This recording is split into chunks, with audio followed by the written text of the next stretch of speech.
Ce que tu crois inatteignable ne l'est pas. Aujourd'hui, je voulais te parler de ton rêve, je voulais te parler de ton but, de ce qui te fait vibrer dans la vie. Cette vidéo, elle s'adresse à toi s'il y a quelque chose qui te passionne dans la vie, s'il y a un projet que tu aimerais absolument mener à bien. Ça peut être par exemple de l'ordre du hobby, de la musique, du sport, ça peut être de l'ordre professionnel, ça peut être vivre de ton activité, de l'ordre relationnel aussi, ça peut être vivre une relation qui te fait vraiment vibrer. Et donc dans cette vidéo, j'avais envie de te donner un petit coup de boost, j'avais envie de te dire que c'est possible d'aller là où tu veux. Et c'est normal que ça prenne du temps. Maintenant, je vais te partager quelques points, quelques clés qui peut-être te permettront de voir les choses un petit peu différemment et te feront mieux vivre cette attente. La première, c'est que si le fait que ton rêve te semble inatteignable te stresse et génère de l'anxiété chez toi, c'est que quelque part, il y a ton rapport avec ce rêve qui doit être revu. Je m'explique. Ce qui devrait te motiver pour atteindre ton objectif, c'est pas l'objectif en lui-même. C'est pas une fois que tu es arrivé, ça y est, tu es content, tu en retires tous les bienfaits, etc.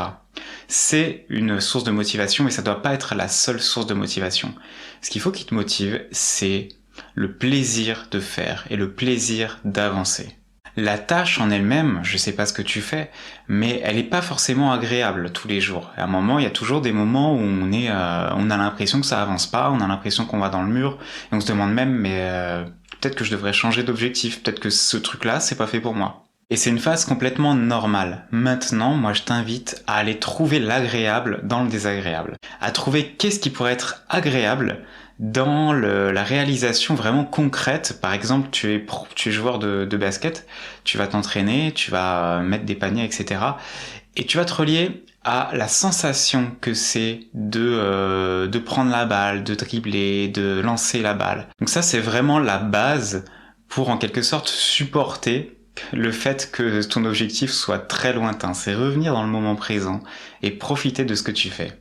Ensuite, tu vas pouvoir trouver ton plaisir dans la sensation d'avancer. Et le problème, c'est que si t'as pas cette sensation d'avancer, c'est clair que, ok, même si t'aimes ce que tu fais, en général, je t'avoue que si t'aimes ce que tu fais, en général, tu avances. Mais si c'est pas le cas, si à un moment même t'arrives plus à trouver le plaisir parce que justement tu n'avances pas, alors là, je te recommande les 3 choses suivantes. La première, c'est d'aller voir quelqu'un qui s'y connaît vraiment dans ton domaine et de lui demander un aperçu, de lui demander son avis objectif sur ce que tu fais. La deuxième, c'est de t'immerger dans ta passion ou dans ton projet, dans l'environnement vers lequel tu souhaites aller.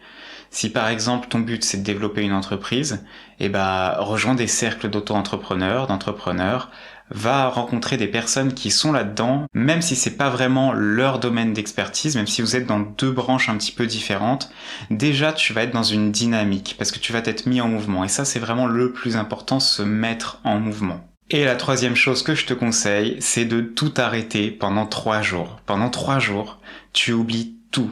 Tu oublies complètement ton rêve, tu oublies complètement ta passion et tu fais juste ce que tu as envie. Vraiment, tu peux aller au cinéma, tu peux aller te promener, tu peux aller dans un musée, tu peux aller voir des amis, tu peux prendre un week-end à la campagne. Fais quelque chose qui te fait vraiment plaisir. Si ça se trouve, ton plaisir, c'est juste ne rien faire dans ton lit et c'est parfait. Regarder des séries toute la journée, c'est parfait aussi.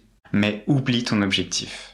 Et tu verras qu'au bout de 3 jours, peut-être un peu plus, ça dépend des personnes, il y a des personnes ça va être au bout d'1 jour, tu vas avoir cet appel de la création, cet appel de la mise en mouvement qui va revenir. C'est quelque chose qui doit être plus fort que toi, c'est pas quelque chose que tu vas contrôler. Et là tu verras, ton monde il va changer, tu vas voir les choses en couleur, tu vas avoir des trucs, des pistes que t'avais pas vues avant pour avancer. Tu sais, dans chaque sport, dans chaque hobby, dans chaque domaine même, on a cette espèce de courbe de progression où on commence ici, on monte vite, ensuite on descend, on remonte, on descend, on remonte, et finalement on est toujours en croissance. Mais quand on descend, on a l'impression qu'on n'est plus en croissance. C'est faux en fait. La descente, elle fait partie de la croissance. On a besoin de descendre pour aller en haut. Moi, je vais te faire le parallèle, par exemple, dans ma vie avec la guitare. À un moment, je voulais être prof de guitare classique, donc je faisais le conservatoire et tout. C'était un truc super rigoureux, un peu élitiste. Fallait commencer jeune et tout ça. Et puis moi, j'ai commencé tard. Et donc, j'étais à fond. C'était vraiment mon truc, mon rêve. Donc, je bossais des heures et des heures tous les jours. Et des phases comme ça, j'en ai connu plein des phases où j'avais envie de jeter ma guitare par la fenêtre, quoi. Je me disais, mais en fait, c'est pas pour moi, je suis pas fait pour ça, j'aurais dû commencer plus tôt. Enfin, je me trouvais 50 000 excuses pour arrêter. Et à chaque fois, ce qui me redonnait le goût de continuer, le goût, vraiment le plaisir de jouer, c'était de tout arrêter pendant une semaine. Je me forçais vraiment à pas jouer, je ne touchais pas, j'avais vraiment envie d'y aller. Des fois, c'était un automatisme parce que c'était vraiment une routine pour moi de jouer tous les jours. Mais je me disais, ok, non, je ne touche pas ma guitare et je crée petit à petit le désir de jouer. Et au bout d'une semaine, et ben là, c'était trop bien parce que j'avais enfin le droit de prendre ma guitare, j'avais enfin le droit de jouer. Donc je te conseille de faire exactement la même chose. De toute façon, 3 jours, une semaine, c'est rien du tout dans une vie. C'est pas parce que tu t'arrêtes pendant 3 jours, une semaine, que forcément tu vas régresser. Non, et pour régresser dans ton domaine, il faudrait que tu arrêtes pendant des mois, quoi. Donc t'inquiète pas, tout va bien se passer, tu peux prendre une pause. Ensuite, ce que je veux te conseiller, c'est d'y aller pas à pas, de te fixer des petits objectifs. J'imagine que tu as vu ça dans plein de bouquins, peut-être ou plein de vidéos, mais je te le répète parce que c'est vraiment une vérité. Si tu vas pas à pas, jour après jour, tu te fixes juste un objectif dans la journée. Tu le notes sur un carnet, tu dis ok, aujourd'hui, par rapport à mon rêve, par rapport à mon but, je veux réaliser ça. Imaginons que tu fasses des vidéos toi aussi, bah tu peux te dire ok, aujourd'hui je vais écrire le thème de ma prochaine vidéo et quelques points clés, ou le script si jamais tu fonctionnes avec des scripts. En tout cas pour moi c'est vraiment ce qui a marché, c'est ce que je fais tous les matins.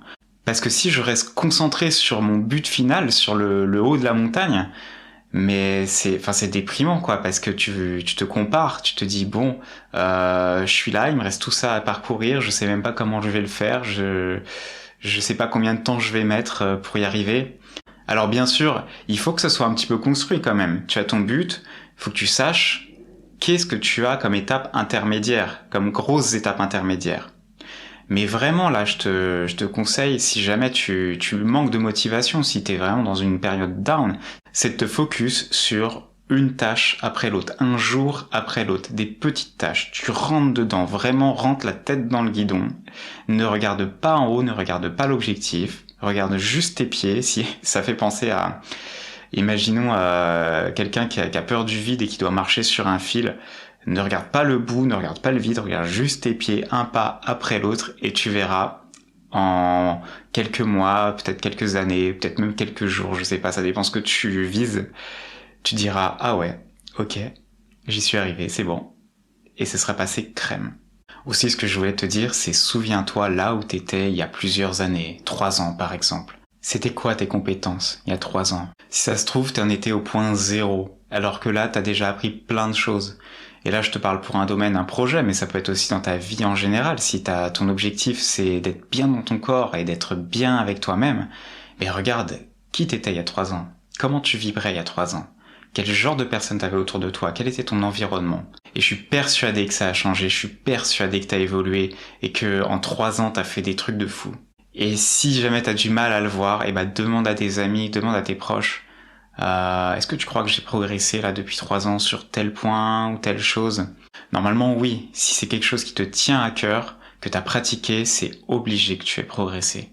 Et donc là tu peux te demander où j'en serai dans 3 ans. Si en 3 ans t'as fait tout ça, dans 3 ans mais tu seras en haut de la montagne quoi. Tu seras vraiment un expert dans ce que tu fais. Ou un expert de ta vie, un expert de l'amour de toi, c'est pour revenir dans des choses un peu plus dev perso, parce qu'au final c'est un petit peu ce que je fais à la base. Et ça a un pouvoir de motivation énorme que je t'invite vraiment à avoir.